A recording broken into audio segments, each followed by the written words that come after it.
After a night with his mistress, Billionaire returns home, pregnant wife hands him divorce papers. Jacqueline Blackwell never imagined she'd be signing divorce papers while carrying the child of the man she once believed was her soulmate. Yet here she stood, documents in hand, awaiting her husband's return after a night of extravagant indulgence with another woman. Ambrose Blackwell, a self-made millionaire revered in Manhattan's elite circles, had always straddled the line between ambition and temptation. As storm clouds gathered in the pre-dawn sky, Jacqueline's heart pounded with grim determination. All illusions of a fairy tale marriage were shattered the moment she learned of his betrayal. What unfolds next is a saga of heartbreak, shocking twists, and the relentless pursuit of a woman's dignity. Jacqueline Mitchell had dreamed of a picturesque life since she was a small-town teenager in upstate New York. Growing up, her world was modest: family cookouts, community fundraisers, and Sunday strolls around a quaint Main Street. But beneath that wholesome upbringing lay an unyielding spark of ambition. She earned a scholarship to an Ivy League university and relocated to the city that never sleeps, New York. It was at a high-profile charity gala during her junior year of college that she first crossed paths with Ambrose Blackwell. Back then, Ambrose was an emerging entrepreneur, determined to make his mark on Manhattan's cutthroat real estate market. Jacqueline, volunteering at the gala on behalf of a scholarship committee, wasn't part of the city's elite, but Ambrose saw something special in her. He introduced himself with a polished confidence that came naturally to him. She found his aura magnetic, his laughter, his sharp intelligence, the way he filled a room without seeming to try. They began dating. Their first year was a blissful whirlwind of candle-lit dinners, late-night walks along the Hudson, and stolen weekends in the Hamptons. By the time Ambrose secured his first major real estate deal, a multi-million-dollar development in Brooklyn, Jacqueline stood beside him as his unwavering partner. She offered a quiet stability to balance his aggressive drive. Yet from the outset, there were subtle warning signs. Ambrose relished the spotlight, craving validation. He courted wealthy investors with relentless fervor, attending opulent parties that sometimes stretched until dawn. He claimed it was just part of the business, and Jacqueline accepted it at face value. She wanted to believe that her husband's thirst for success was a harmless byproduct of an ambitious soul. If he occasionally grew evasive or came home smelling like expensive perfume that wasn't hers, she chalked it up to the precarious nature of real estate networking. They married in a lavish ceremony at the Plaza Hotel. The wedding garnered coverage in lifestyle magazines, featuring photos of Jacqueline in a custom-made gown and Ambrose smiling with triumphant pride. Their honeymoon in Bali seemed to seal the promise of a lifetime of happiness. But after the wedding, the cracks started to widen. Ambrose's hours became more erratic, and the hush-hush phone calls under the guise of business negotiations multiplied. Strangers at charity events whispered rumors about his rumored escapades. Each time, Jacqueline confronted him with gentle questions, only to receive half answers and patronizing pats on the head. Now, sitting alone in their penthouse apartment, pregnant and filled with dread, Jacqueline realized that all those faint alarm bells she'd dismissed were about to become a deafening chorus. This was the night she would finally confront the truth, and Ambrose's betrayal head-on. The penthouse in Midtown Manhattan, where Jacqueline and Ambrose lived, was a testament to his extraordinary ascent. Floor-to-ceiling windows offered a panoramic view of the city lights, from the neon of Times Square to the shimmering waters of the East River. Yet this evening, the breathtaking view only heightened Jacqueline's sense of isolation. She could see the world below continuing its electrifying pace, while her own life seemed frozen in a devastating standstill. Jacqueline sat on a velvet chaise lounge, drumming her fingers against her swollen belly. She was 5 months pregnant, and every movement of the child within her reminded her that decisions made now would echo into another life. Ambrose was still absent, and the clock on the wall edged toward midnight. "Do you think he's okay?" Her friend Lauren Kim had asked earlier over the phone. Lauren, who had known Jacqueline since high school, was the sounding board for all her confidences. "Or is he just, out again?" Jacqueline forced a strained chuckle. "He's fine, I'm sure. Probably just lost in negotiations with some investor, or so he'll claim." The truth was, Lauren's question tapped into Jacqueline's deepest fears, that Ambrose was with someone else, that the rumors she had brushed aside for so long were all too real. As the hours ticked by, old suspicions she'd tried to bury rose to the surface. She recalled an incident 2 months prior, when he returned from a business dinner at 3 a.m., reeking of an unfamiliar perfume. When confronted, he waved off her concerns with a dismissive, "This is how deals get done, Jackie. Don't be paranoid." Her phone buzzed, startling her from her thoughts. She hoped it was Ambrose, but the screen displayed a text from her friend Amanda Harrison, referencing swirling whispers at an upscale lounge called Seraphim, Ambrose spotted with a new female companion. "Not an investor. Be careful." Her hand shook. Amanda was rarely one for gossip, preferring to keep her opinions to herself.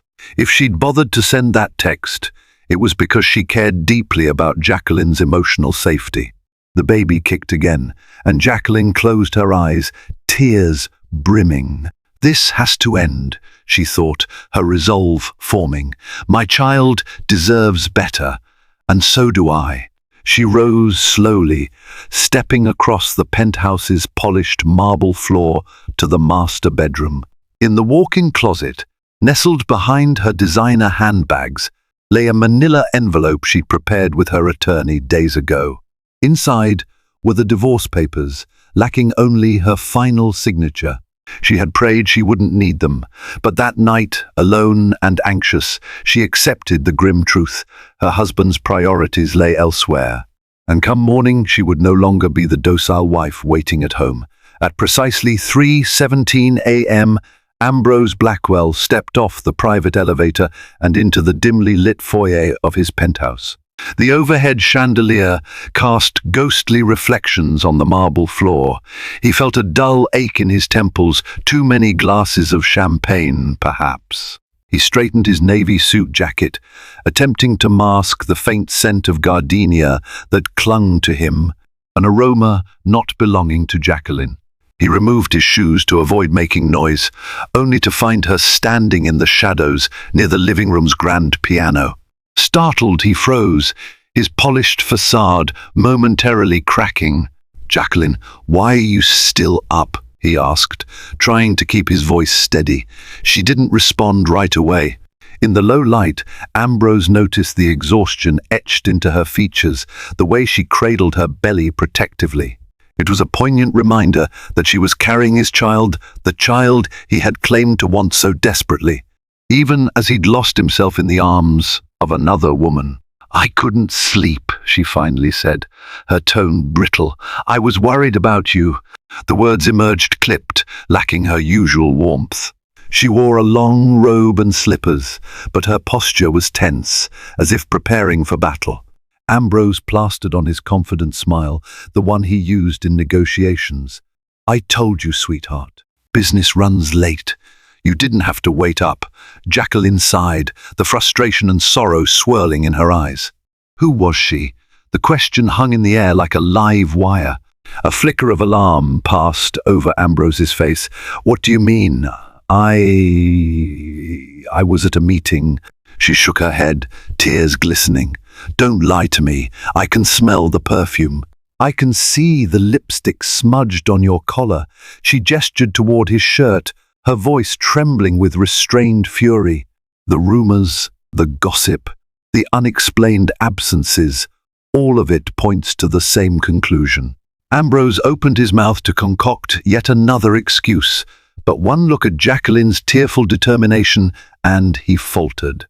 The memory of his recent entanglement at Seraphim Lounge flickered through his mind. Champagne toasts, stolen kisses, a whispered promise that he had no intention of keeping.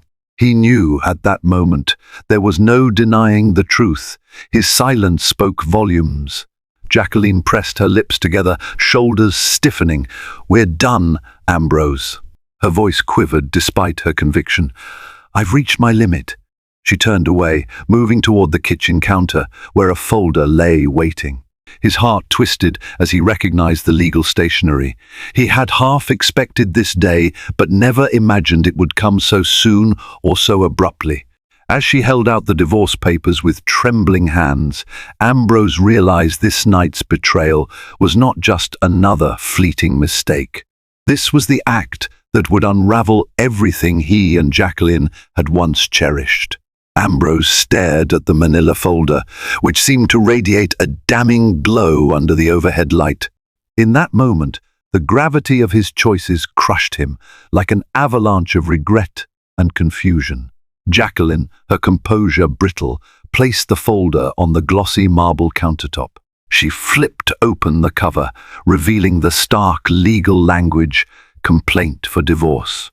He struggled to swallow. "Jacqueline, wait. Let's talk," he managed, voice raw. "We can work this out. Don't do anything rash." Her expression, taut with sorrow, offered no mercy. "Rash? I've tolerated your deceptions for months, maybe years. I gave you the benefit of the doubt time and time again." She glanced down at her protruding belly, grief flickering in her eyes. "We're bringing a child into this world, Ambrose. A baby who deserves parents who respect each other." Ambrose felt a surge of shame. How often had he stood at a podium touting his success story for all to admire? He'd come from humble beginnings in Queens, hustling through college while juggling multiple jobs, forging powerful connections until he reached the upper echelon. But in that journey to amass wealth, he'd lost track of the values that once kept him grounded. He reached for her, but she recoiled, an unspoken barrier forming between them. "We can do therapy," he said, voice cracking. "We can see Dr. Naomi Carter. Didn't your friend mention her? She's helped couples." Jacqueline's bitter laugh cut him off. "It's too late. You think I haven't asked for these things before? Or begged you to let me in? To explain what's going on in those late-night business meetings you keep attending? You brushed off every concern I had." Ambrose's mouth went dry. He recalled dozens of nights when Jacqueline had pleaded with him to slow down, to stay home instead of rubbing shoulders with Manhattan's elite. She had watched him slip further into a world of glitz, champagne, and flattery. Each broken promise had piled on top of the last, building toward this inevitable collapse. Her eyes glistened. "I can't let our child grow up witnessing this. Lies, infidelity, constant doubt." With trembling fingers, she flipped through the pages, stopping at the lines that allocated property, determined custody rights once the baby was born, and spelled out the legal grounds for ending their marriage. "Sign it. Don't sign it. I don't care. But I'm filing for divorce." Ambrose's mind whirled. He envisioned the tabloids, the potential business fallout, the humiliating public spectacle of a scandalous separation. But overshadowing all of that was the crushing realization that the woman he'd loved and married was prepared to leave him forever. And, deep down, he couldn't argue that he didn't deserve it. Jacqueline retreated to the other side of the penthouse's open-concept living room, seeking distance from Ambrose. She inhaled sharply, trying to still the trembling in her limbs. She'd imagined this confrontation countless times, rehearsed the words she would say, but no amount of mental preparation could soften the sting of real heartbreak. Ambrose, rooted to the spot by the countertop, found himself grappling with a sudden sense of helplessness.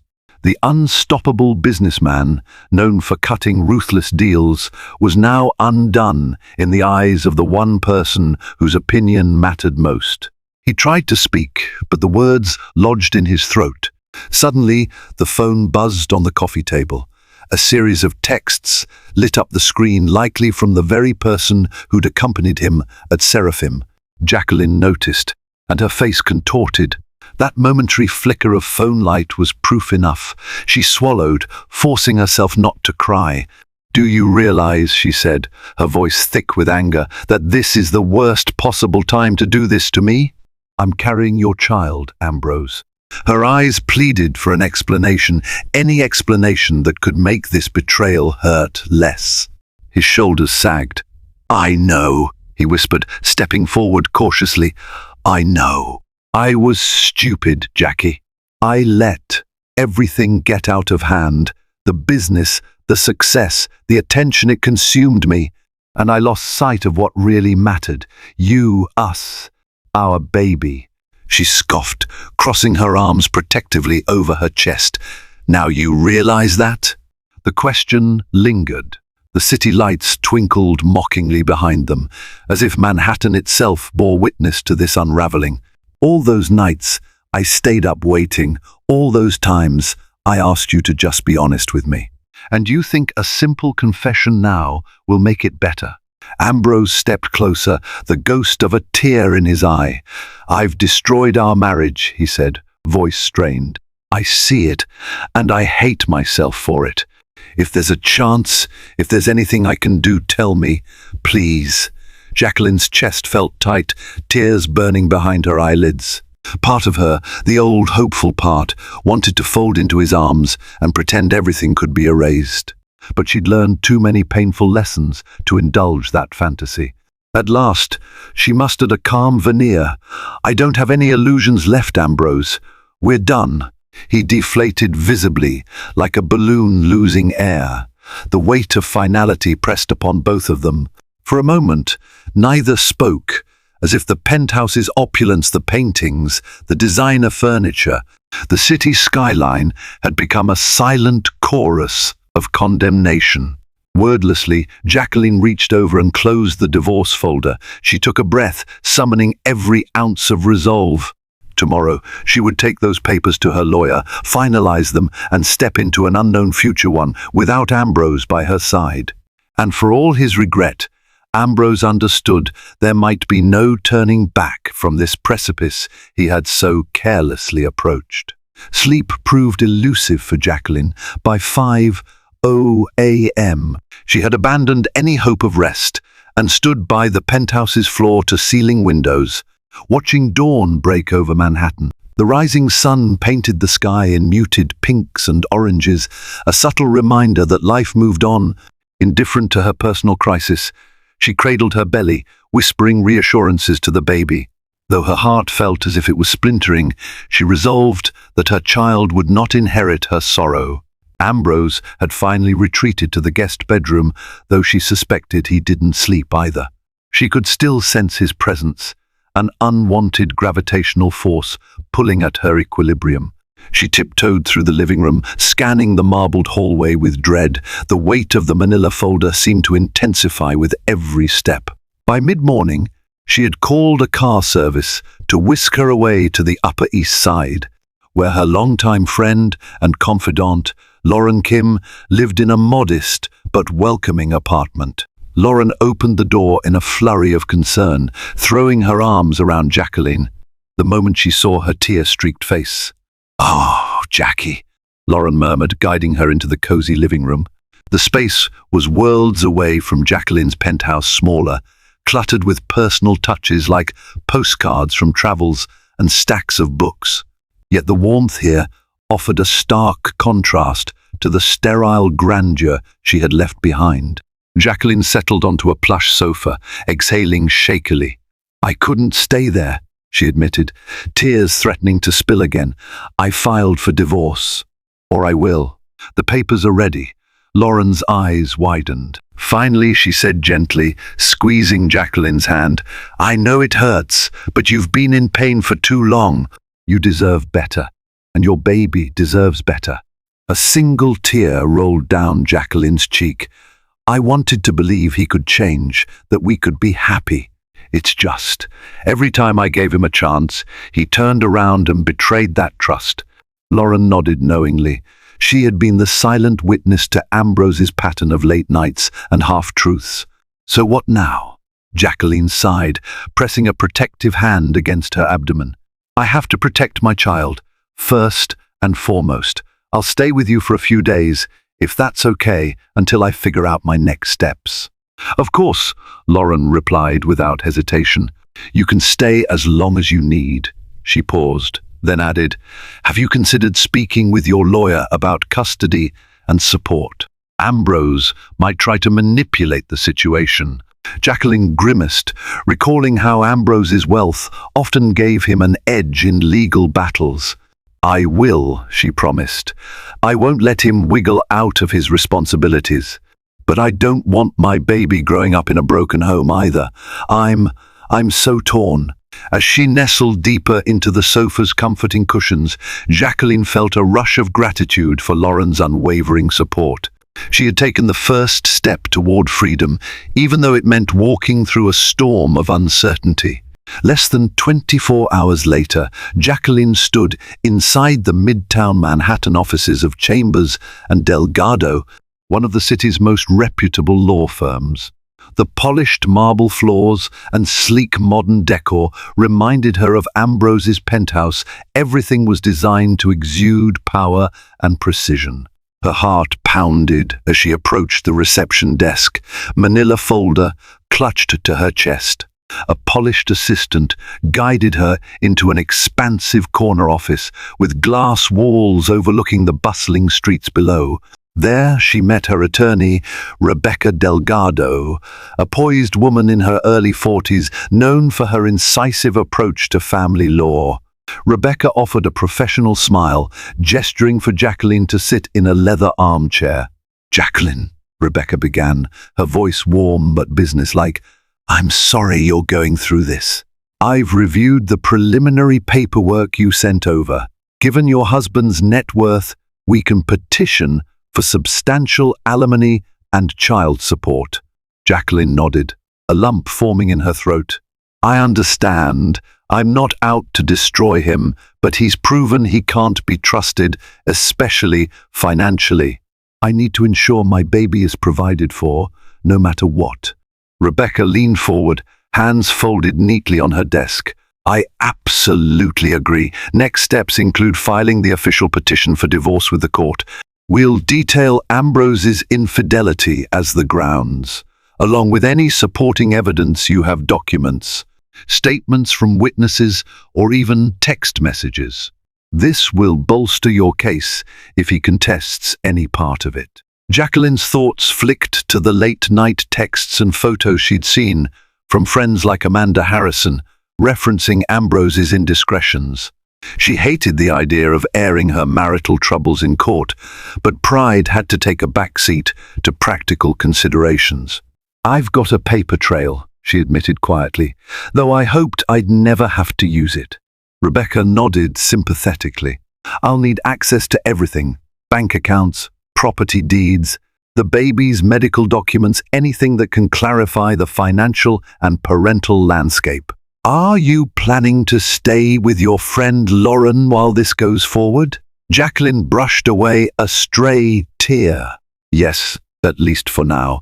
I can't return to the penthouse. I just can't face him." Rebecca's expression softened. "I understand, but keep in mind, if Ambrose insists, he has the right to remain in your marital home unless a court orders otherwise." Emotional distances aren't always recognized by law. Her chest tightened. The enormity of the legal process was more daunting than she'd anticipated. "So what do you recommend I do right away?" "File for temporary spousal support and exclusive occupancy of the penthouse, if you want it. We can argue that you're pregnant and it's crucial for your well-being to have stability. The court often takes these factors into account." Jacqueline exhaled, her knuckles white around the manila folder. "All right," she said finally, "let's do it." As she signed a retainer agreement and handed over the official divorce papers, she felt a wave of mingled relief and apprehension. She was stepping onto a battlefield, armed with legal counsel and her own unwavering resolve. The next challenge was Ambrose himself and how he would respond when he realized she intended to hold him accountable. Meanwhile, back at the penthouse, Ambrose was caught in a spiral of regret. He paced across the polished floors, pausing occasionally to glare at the phone that had betrayed his clandestine affairs. Every sound within the silent apartment seemed amplified, the hum of the air conditioning, the occasional rush of traffic from the streets below. By midday, he decided to consult his own attorney, Atticus Chambers, the co-founder of the same firm Jacqueline had visited. However, Ambrose had established a prior professional relationship with Atticus in a different capacity, real estate and corporate law. Staring at the swirling cityscape beyond the floor-to-ceiling windows, Ambrose placed the call. "Ambrose," Atticus greeted, a note of concern in his voice. "I heard you're facing some personal issues. How can I help?" Ambrose hesitated, swallowing the knot in his throat. "I need the best possible defense in a divorce," he admitted, voice tight. "Jacqueline is pregnant, and she's leaving me." "I messed up, Atticus, but I can't lose everything." Atticus was silent for a moment, no doubt processing the gravity of the situation. "Is there a chance you can salvage this without going to court? Mediation, perhaps?" Ambrose closed his eyes, picturing Jacqueline's tearful face and the betrayal he'd etched into their marriage. "I'd like to, but she handed me divorce papers. And she's with Delgado's office, I'm sure. They're known for not backing down when it comes to spousal support or child custody." Atticus exhaled. "Then we'll prepare for the worst, but hope for the best. First, we need a thorough understanding of your assets, properties, bank accounts, stock options, everything. We can't let them paint you as a flight risk or someone trying to hide assets. That'll only make the judge less sympathetic." Ambrose raked a hand through his hair, recalling how many times he'd boasted about having everything in order. Now, it felt like his world was unraveling. "I'll send you my financials." Atticus paused. "Ambrose, be ready for a fight. If there's documented evidence of infidelity, that might influence the judge's perspective on alimony and custody. If you can show you're repentant and willing to be a responsible father, it might help." A pang shot through Ambrose's heart at the word father. He hadn't even been present for the last sonogram. Instead, he'd been out at Seraphim, drinking with a woman whose name he barely cared to remember. "I'll do whatever it takes," he murmured, clenching his jaw. "I won't let her slip away without showing her I can change." When the call ended, he noticed the hush in the penthouse had deepened, as though the walls themselves disapproved of his betrayal. Plagued by guilt, he retrieved his phone and stared at Jacqueline's contact photo, a snapshot of her smiling radiantly on a beach vacation. With trembling fingers, he typed a message. "I'm sorry. I'm here. Please let me be part of the baby's life." He pressed send, fully aware that an apology alone might not be enough to mend the wreckage he'd created. Jacqueline's phone buzzed with Ambrose's text while she sat at Lauren's kitchen table, sipping lukewarm tea. She read the message full of remorse and pleas to be part of the baby's life and felt her heart constrict. A swirl of anger, sadness, and an odd flicker of sympathy churned within her. She carefully placed the phone face down on the table, deciding not to respond. Lauren observed from the stove, where she was warming some oatmeal for breakfast. "He's not giving up, is he?" she asked softly. Jacqueline shook her head. "He says he's sorry, that he wants to be involved. But I don't know if I can trust that anymore. I'm so tired, Lauren." Her friend left the stove and wrapped her in a warm embrace. "It's okay to feel that way. You've been carrying this alone for so long." Jacqueline appreciated the support. She stroked her belly, marveling at how pregnancy could evoke such fierce protectiveness. Each flutter from within reminded her that she wasn't just fighting for herself, but for an innocent life, depending on her judgment. She let out a sigh. Rebecca says the next step is to finalize the filing, serve Ambrose with the papers formally. She also advised me to consider a restraining order if he becomes overly aggressive or tries to force me back. Lauren frowned. "Do you think he'd do that?" Jacqueline hesitated, recalling Ambrose's occasional bursts of anger during high-stress business deals. Though he had never physically harmed her, she wasn't naive about how desperation could change a person. "I hope not," she admitted, "but I've seen how ruthless he can be in negotiations. This might be no different." They shared a moment of silence, each lost in her own thoughts. Outside, city sounds wafted through the open window, the rumble of traffic, a distant car horn, a snippet of conversation. Life proceeded at its frenetic pace, oblivious to Jacqueline's private turmoil. "Have you told your mother yet?" Lauren asked gently. Jacqueline shook her head, guilt creeping in. Her mother, Margaret Mitchell, lived in that same small town upstate where Jacqueline was raised. The woman cherished Ambrose like a son, bragging about his success to every neighbor. "I can't bear to break her heart," she whispered. "She thought I found my prince." Lauren offered a sad smile. "Better to tell her than to hide it. You could use her comfort right now." Jacqueline nodded, steeling herself. She would need her mother's unwavering love and guidance, especially as she navigated the upcoming legal battle. For now, she decided to focus on her own mental well-being. She drank the last of her tea, mentally rehearsing how to remain calm when the real storm of lawsuits, property evaluations, and custody petitions hit. Above all, she vowed never to compromise the safety and future of her child, no matter how remorseful Ambrose became. 2 days later, Manhattan's unpredictable weather delivered a downpour that turned city sidewalks into rivers. Jacqueline, determined to keep her scheduled prenatal checkup at Mount Sinai Hospital, ventured out beneath a black umbrella. She felt a twinge of anxiety. Her usual routine had included Ambrose accompanying her to these appointments, at least in the early stages of her pregnancy. But he was gone now, by her choice, and she tried to steady her nerves as she stepped off the bus near the hospital entrance. Inside, the bright fluorescent lights and the murmur of patients checking in offered a semblance of normalcy.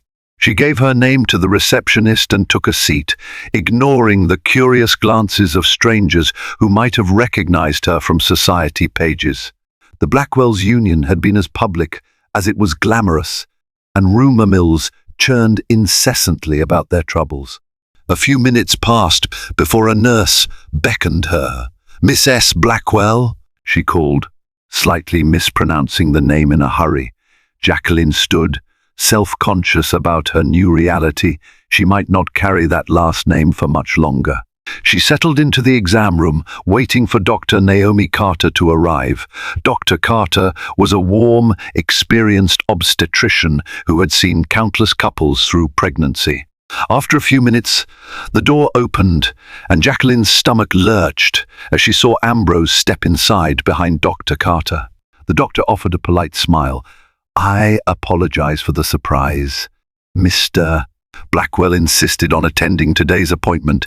He said, "You might forgotten to inform me otherwise." Jacqueline's mind raced.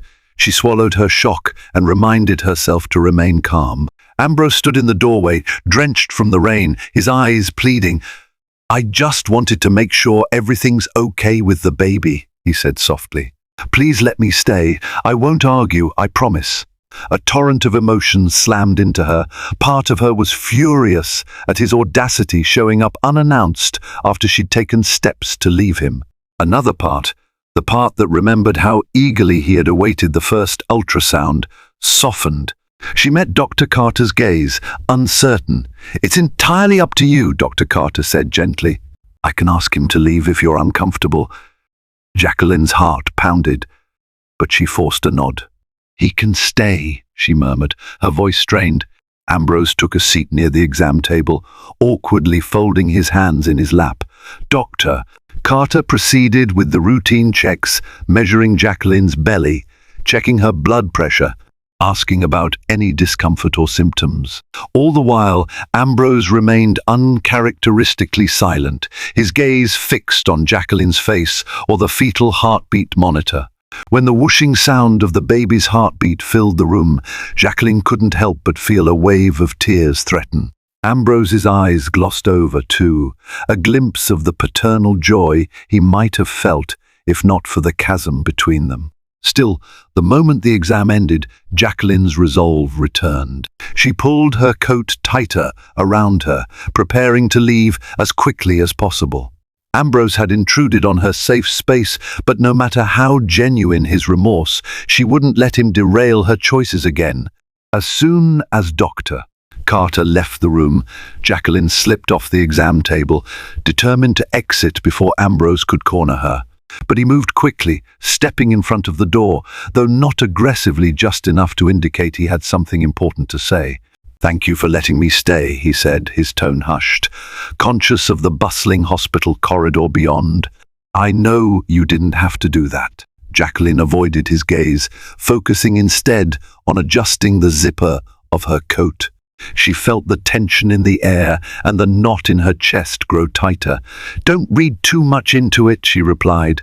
"I'm just not looking for a scene." He nodded, sorrow flashing across his features. "I understand, but I need you to know something, Jackie." He paused, searching for the right words. "I'm not fighting you because I want revenge. I'm fighting for our marriage because I can't imagine my life without you and our baby." Jacqueline's anger flared, overshadowing the heartache. "You couldn't imagine life without us?" she echoed, voice trembling. "Then why did you risk everything for one night with a mistress, or however many nights it was?" He grimaced, recalling the impulsive fling that had turned into a wretched milestone of betrayal. "I was weak. I was enticed by the thrill of it, the ego boost, and I know how pathetic that sounds. But I never stopped loving you." She placed a hand protectively over her stomach, drawing strength from the child growing inside her. "You have a strange way of showing love, Ambrose." She brushed away the tears threatening to fall. "Let's stop pretending you can fix this with an apology and a single show of concern at a doctor's appointment. I've already started the divorce process. You'll get the papers soon enough."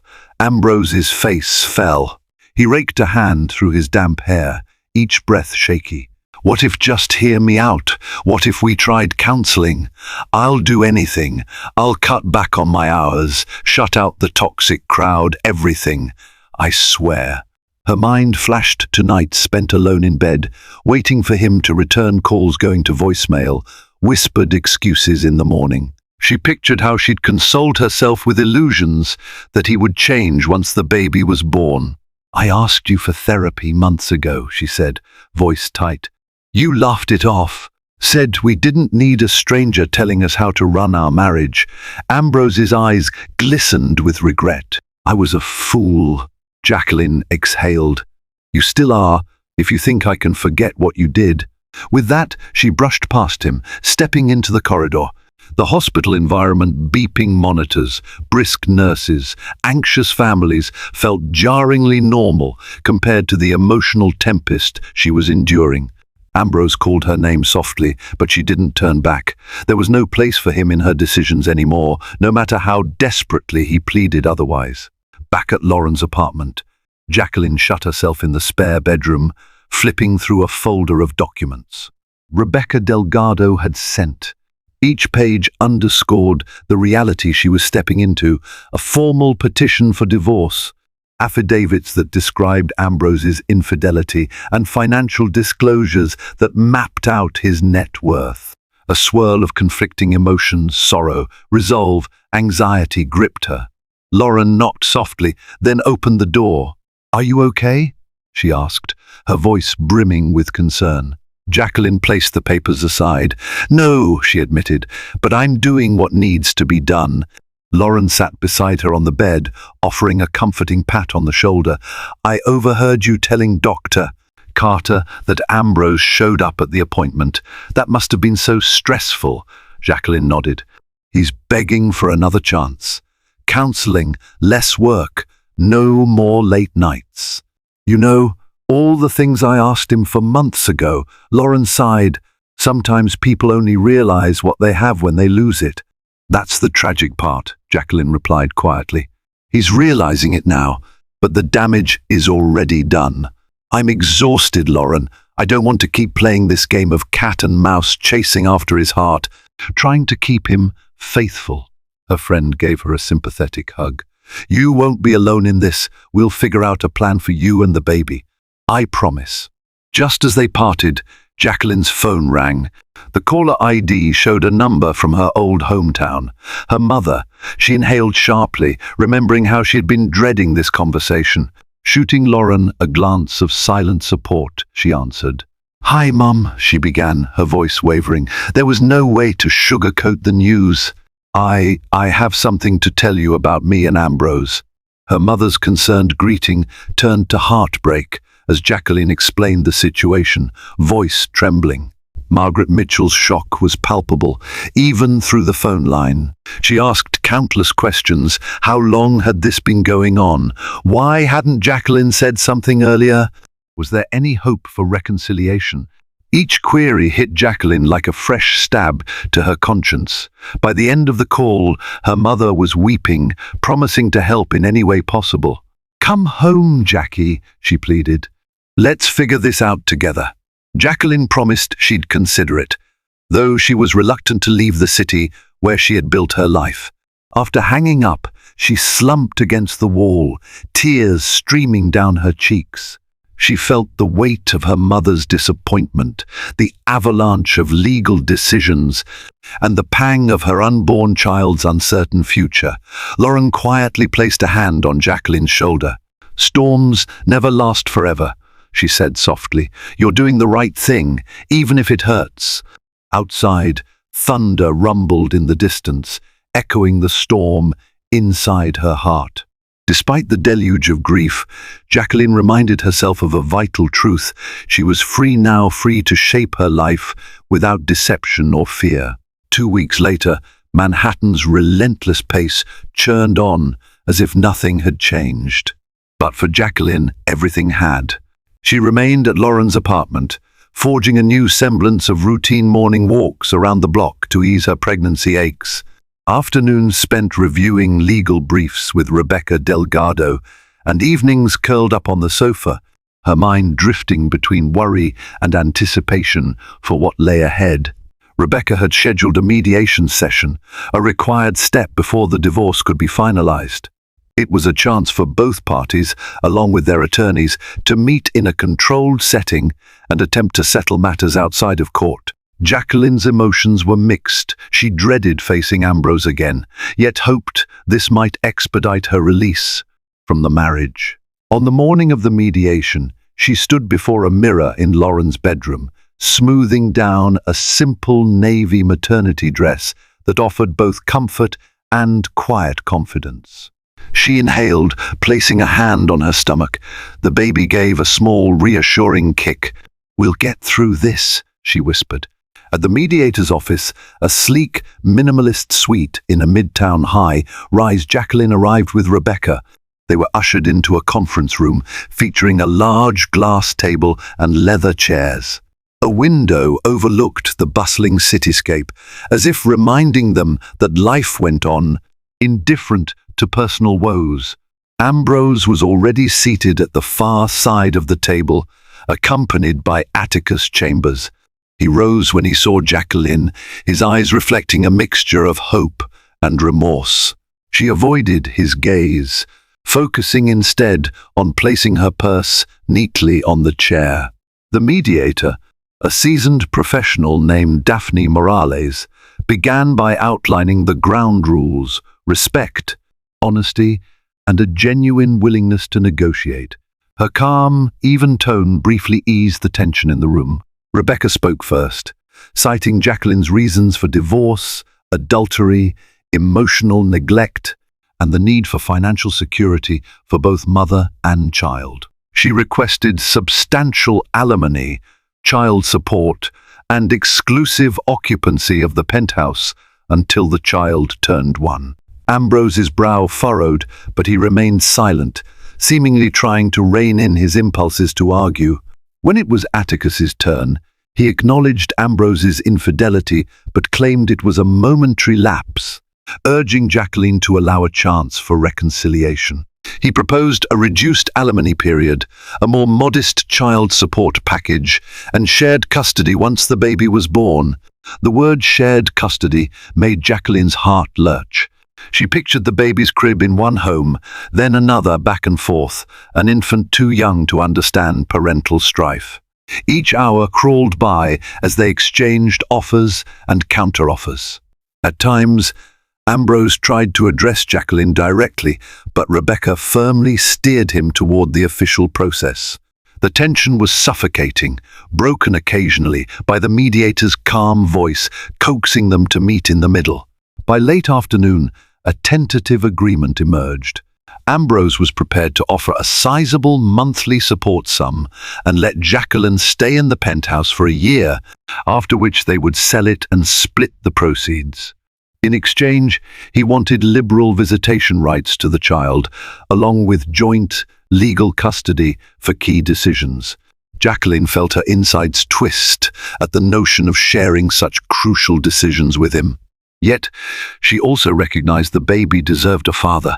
They left the session exhausted, no final resolution in place, but the outlines of a settlement taking shape.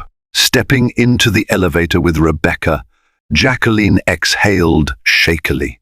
She felt like she had just run a marathon, both physically and emotionally. "This is just the beginning," Rebecca cautioned, "but it's a good sign they're willing to negotiate." Jacqueline nodded, resting a hand on her belly. For the first time, she saw a glimmer of an ending to this emotional stalemate. Whether Ambrose would honor his promises or sabotage them remained to be seen, but she vowed that she would never again sacrifice her dignity or her child's well-being in the face of betrayal. Over the following month, negotiations continued in a flurry of emails, phone calls, and occasional in-person meetings with the mediator. Each new draft of the divorce settlement inched closer to a resolution that both parties could tolerate, though neither was entirely satisfied. Ambrose clung to the hope that, through these interactions, he could persuade Jacqueline to reconsider ending their marriage. But every time he tried to slip in a personal plea, she reminded him, calmly and firmly, that this was a legal process, not marriage counseling. One crisp morning, Jacqueline received a call from Rebecca. "We have a date for the final hearing," her attorney announced. "In a week's time, we can go before the judge and solidify this settlement." Jacqueline's chest tightened at the news. A part of her felt relief she would soon be free from the limbo of her deteriorated marriage. Yet, a pang of sadness bloomed too. This wasn't how she'd pictured her family life. Not once had she imagined being pregnant and alone, hashing out custody terms. Still, a calm certainty underlay her sorrow. She needed to safeguard her child from a toxic environment. The morning of the final hearing dawned cold and drizzly. Jacqueline dressed carefully in a tailored black maternity dress, determined to appear resolute yet respectful before the court. Lauren accompanied her, offering emotional support. They met Rebecca at the courthouse steps, a neoclassical building whose columns loomed under the grey sky. Inside the courtroom, the tension was palpable. Ambrose and Atticus sat at the opposing table, their expressions grim. A handful of onlookers, curious bystanders, and a couple of reporters who recognized them occupied the benches.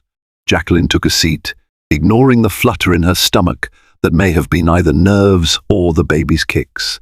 When the judge entered, everyone rose. The hearing began with formalities statements from each attorney, confirmation of identities, an overview of the proposed settlement. Jacqueline tried not to look at Ambrose, focusing instead on the judge's measured voice. The terms were laid out: alimony, child support, custody rights, property distribution. A hush fell as the judge asked if both parties agreed to the stipulations. Ambrose cleared his throat, glancing at Jacqueline. For a moment, she feared he might fight again. But when he spoke, his voice was soft. "I agree, Your Honor." The judge turned to Jacqueline. "Mrs. Blackwell, do you concur with these terms?" She exhaled, a swirl of relief and heartbreak swirling in her chest. "Yes, Your Honor," she said, voice steady. "I do." With that, The gavel descended, and the legal dissolution of their marriage was set in motion. Cameras flashed from a reporter's phone, capturing the final end of a once envied union. The judge concluded the proceedings and left the bench, leaving Jacqueline and Ambrose to navigate a crowded corridor of onlookers. For the first time in what felt like an eternity, Jacqueline met Ambrose's gaze. She recognized the pain there, a reflection of her own. But this was the road they had chosen. He threw betrayal, she threw hard-won self-protection. A solitary tear slipped down her cheek, which she quickly brushed away. Then she turned and walked toward the exit, each step a reclaiming of her future. A week after the hearing, Jacqueline Blackwell's divorce was officially recognized by the court. She awoke on a brisk, sunlit morning in Lauren's apartment with a sense of finality and a subtle thrill of possibility. It was as though she had shed an enormous burden. Yes, she was still pregnant. Yes, her life was fraught with challenges, but she had also reclaimed her identity, forging a path no longer shadowed by Ambrose's deceptions. She moved about the apartment quietly, preparing a modest breakfast of toast and orange juice. Lauren had already left for work, leaving her a sweet note of encouragement on the kitchen table. Jacqueline smiled at her friend's thoughtfulness, then opened her laptop to check emails. One caught her eye, a notification from Rebecca confirming the final filing details and attaching the signed judgment of divorce. It was done, really done. Her phone buzzed with a new text message from Ambrose. "I know the marriage is over, but I'd like to be at the next prenatal appointment. Let me know if that's possible." She felt a twinge of mixed emotion. The settlement granted him the right to participate in major pregnancy milestones and eventual co-parenting. Reading his plea, she sensed genuine remorse in his words, but also understood that trust is not something that can be conjured overnight. Jacqueline typed a measured reply. "The appointment is next Thursday at 2:00 p.m. If you want to be there, show up. I won't stop you." After hitting send, she closed her eyes, inhaling deeply. She wanted what was best for her child, even if that meant allowing Ambrose to form a relationship under her watchful guard. As the day wore on, she began searching online for apartments closer to her old neighborhood. She had saved enough money from the settlement to live comfortably while planning a new career path. Part of her wanted a small place in Brooklyn, near the quiet streets and community vibe she'd fallen in love with when she first moved to the city. Another part of her contemplated returning to her childhood hometown for a more peaceful environment to raise the baby. For now, she had options, and that was enough. In the evening, she curled up on the living room couch, nibbling on fruit slices as she flipped through a baby name book. She paused on a few names that resonated: Adeline, Sebastian, Eliana, Jude. Smiling, she imagined a future that belonged solely to her and her child, free from the shackles of betrayal. A wave of gratitude washed over her. Despite the pain, she had found her way to a new beginning. Jacqueline's story reminds us that even the brightest fairy tales can unravel when deceit enters the picture. The glittering life she once shared with Ambrose collapsed under the weight of infidelity, forcing her to confront heartbreak and navigate a complex legal maze. Yet through every crushing disappointment, Jacqueline discovered a wellspring of inner strength, one that guided her to protect her unborn child and reclaim her own identity. Thank you for watching and experiencing Jacqueline's emotional journey with us. If this tale of love, betrayal, and resilience resonated with you, please show your support like this video, share it with friends who appreciate gripping real-life dramas, and subscribe to our channel to stay updated on more powerful stories. Your engagement helps us continue creating meaningful content, and we're grateful to have you join us on this roller coaster of human emotions. Stay tuned for our next story.